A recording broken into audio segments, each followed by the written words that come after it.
Hello everyone, Hemel here with a weekend update on the markets.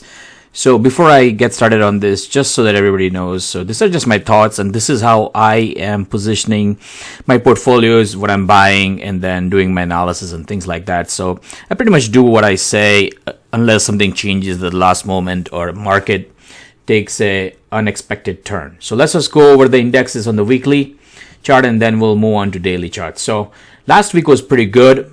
3 of the 4 major indexes closed at all-time highs. I know Spiders, I believe, IWM, and then Dow Jones as well. So as we look at the weekly chart, it is breaking through this pivot. So it is 0% from pivot. So it is at the buy point currently. Now it is a little higher than the 10-week moving average. So we'll notice that's the case with most of the indexes. So higher than average volume, which is good. Let's look at Qs.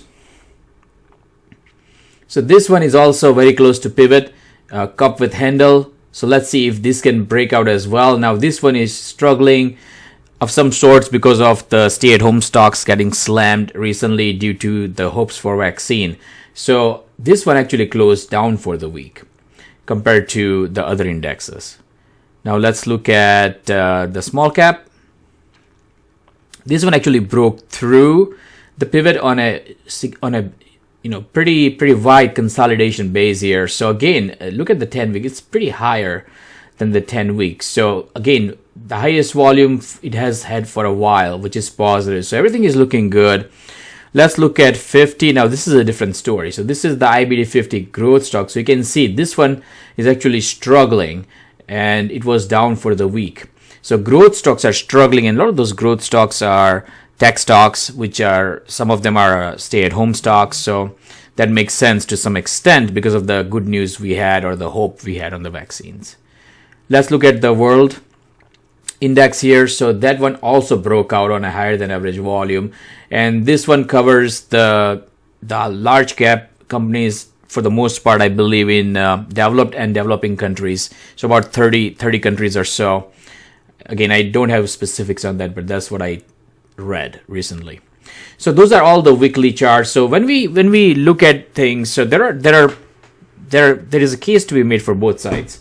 So we all know the Fed is on the side of market. So it's Fed friendly policy right now, and it will continue to do so as far as we know.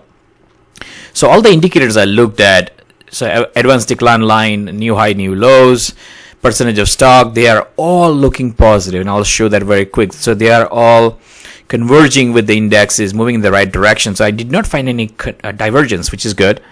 Market continues to be an uptrend for long term. So most of when I cover this is I base this off of my 401k account. So 401k account money should be in the account.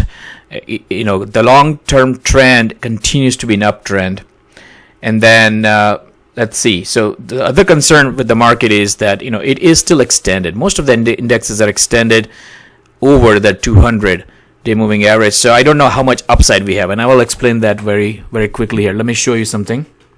This is why I'm paying more attention. So as we can see, this last breakout was what happened when the indexes were closed, the 10-week and 40-week moving average. So it had room to go. So you can see here when it broke out, when the indexes were closer, it went significantly higher over the course of time.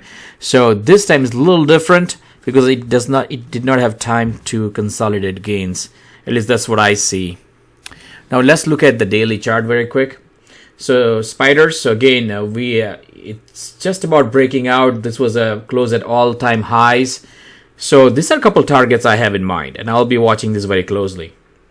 So the first target I have is about 394, so that is about 10% above the pivot, and then 20% above the pivot, which is 430.50. So those are 2 targets I have in mind, and I'll be looking at those 2, and I would want to see when it hits those. I want to see that 8-day moving average will support the indexes. If it does not, if it breaks through and there is a vertical violation, a high volume one, then I will probably lighten up on my portfolio. Right now I'm 100% in the market. If you've been following me, you already know that. And then this orange line is when I entered. Right here, that's the arrow pointing there. So let's look at Qs. So as we saw on the weekly chart, so this one is consolidating.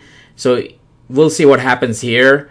But if this breaks out, then all the indexes are going to continue to break out there. And then these are my couple targets here. So this is all-time highs. And then these are a couple targets I'll be watching as well. Let's look at IWM. So again, it is the strongest. It has been outperforming for a while now. Again, closed at the highest level in a while.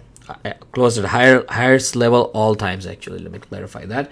And then these are the lines I'll be watching. And these are 10% from pivot, 20% from pivot. And then let's look at ACWI. Like we saw, that one broke out. Again, all-time highs. So things are looking really good. Now let's look at indicators very quick. So we'll look at a line chart here. So again, a new high, percentage of stocks compared to prior highs, a new high. Here, percentage of stocks 200 days going sharply up. Again, more stocks are participating. More stocks are over their 200-day moving average, which is good. McClellan Summation Index is probably going to make a higher high as well. So those are just some of the things. I'm not going to go through every indicator because that's a null point at this point. Let me also show you one more thing here. So this is a kind of a yellow flag. So bulls versus bears. So it has a 59.20. This is a weekly. This gets updated weekly. So, when it stays here, the upside is kind of limited because we want to see some sell-off. And then same, the put call ratio is also on the lower side. So there is some complacency in the market. And that is just a little bit of a concern for the market to continue to go up significantly. Now let's look at SPY one more time here very quick. And then we'll close this out here. Okay, so the daily chart. So as you can see, it is a little higher than 50. It is a little higher than 200. But this is what you want to see. When it consolidates, when these two moving averages are closer, it has a higher upside. So we haven't had a chance to consolidate in this narrow range like it did back here.